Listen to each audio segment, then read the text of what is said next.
Mesdames, Mesdemoiselles et Messieurs, bonsoir à toutes et à tous.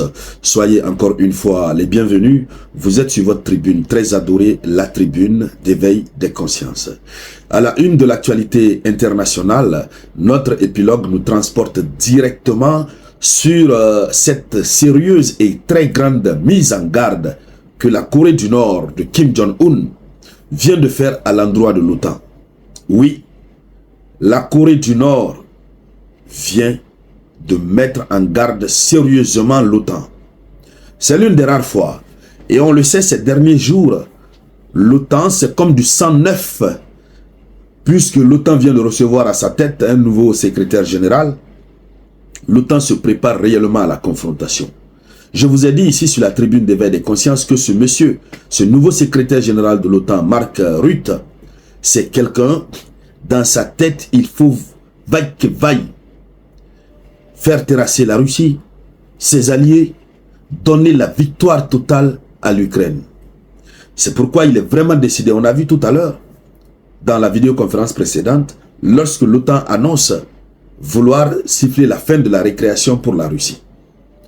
Alors, c'est dans cette logique, le 3 octobre 2024, donc en ce début de mois, ce tout nouveau secrétaire général qui a à peine pris fonction le 1er octobre, il a publié un communiqué, dans lequel communiqué, il accuse directement la Corée du Nord et l'Iran d'être des soutiens indéfectibles à la Russie, d'être en relation avec la Russie. C'est-à-dire, il dit que pourquoi la Corée du Nord est dans une relation militaire, a un accord militaire avec la Russie. Pourquoi l'Iran a un accord militaire, bon, avec la Russie.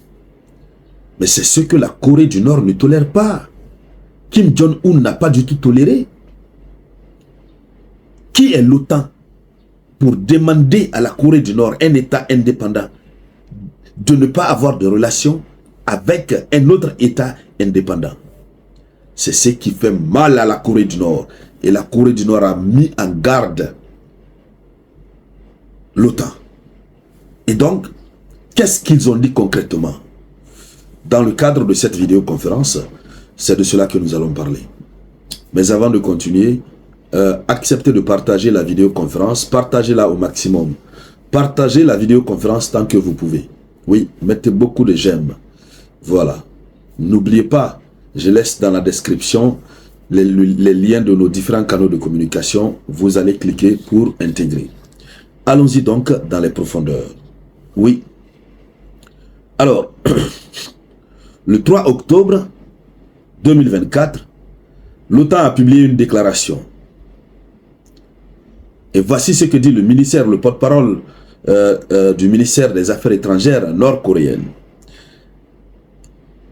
Il dit que la déclaration du nouveau secrétaire général de l'OTAN, qui coïncide avec les actions en Ukraine, donc les actions de l'OTAN en Ukraine, montre clairement que l'organisation se prépare à la confrontation anti-républicaine et en suivant une politique d'hostilité vers la Corée du Nord. Et donc, la publication qui a été faite, comme on le disait à l'entame, dans la publication, l'OTAN dénonce l'Iran et la Corée du Nord pour avoir fourni de soutien militaire à la Russie. Voici ce que l'OTAN a dit. Alors, la Corée du Nord répond. La Corée du Nord dit que, évidemment, l'OTAN a envie d'aller vers la confrontation. Mais cette confrontation que l'OTAN a besoin, la Corée du Nord va la donner. Et au plus tôt que possible. Au plus tôt que possible. Avec des conséquences, le mot même utilisé, ce sont les conséquences tragiques. Je dis bien des conséquences tragiques. Mais l'argument utilisé par la Corée du Nord, je vous dis encore, ça va vous séduire. Essayons de voir l'argument utilisé par la Corée du Nord. La Corée du Nord dit ceci.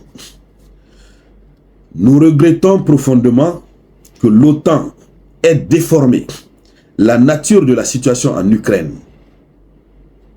L'OTAN a déformé la situation de la nature en Ukraine et calomnié le renforcement de la coopération légitime entre des États indépendants et souverains. Et nous condamnons cela fermement. Voyez-vous, La Corée du Nord est très réfléchie.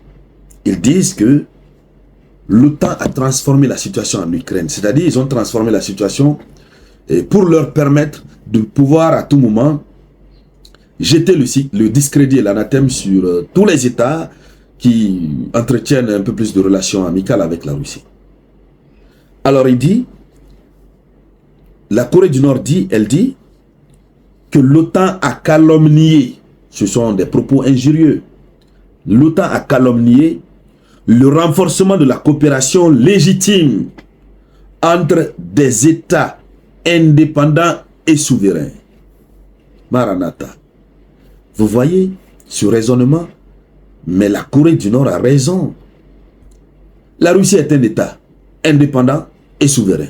La Corée du Nord est un État indépendant et souverain. Pourquoi ces deux États ne peuvent-ils pas entretenir des relations amicales, des relations militaires? Pourquoi ils ne peuvent pas coopérer militairement? Donc ce sont eux seulement qui ont le droit de coopérer entre eux. Vous voyez jusqu'à quel niveau, chères dames, chers messieurs, la mentalité de supériorité de ces Occinini, ils ont toujours joué comme ça sur le monde. Mais les gens ne comprenaient pas puisqu'à l'époque, il n'y avait pas de moyens de communication.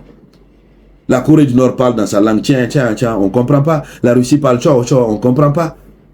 Il a fallu ces temps modernes-là, avec ces plateformes que nous avons, avec des intelligences artificielles qui traduisent ce qu'eux ils disent, pour que nous puissions comprendre et que nous puissions transmettre aussi le message. Aujourd'hui, le monde entier est en train de comprendre. Qui ont toujours été ces Occidentaux? Mais des vrais fainéants qui sont toujours mis à diriger ce monde à leur manière, à imposer leur volonté même à des États indépendants et souverains. C'est pourquoi Kim Jong-un, il n'a pas encore parlé, c'est le porte-parole du ministère des Affaires étrangères qui a parlé. Il dit quoi? Allons-y. Il dit, si l'OTAN poursuit sa politique hostile envers Pyongyang et continue de violer la dignité,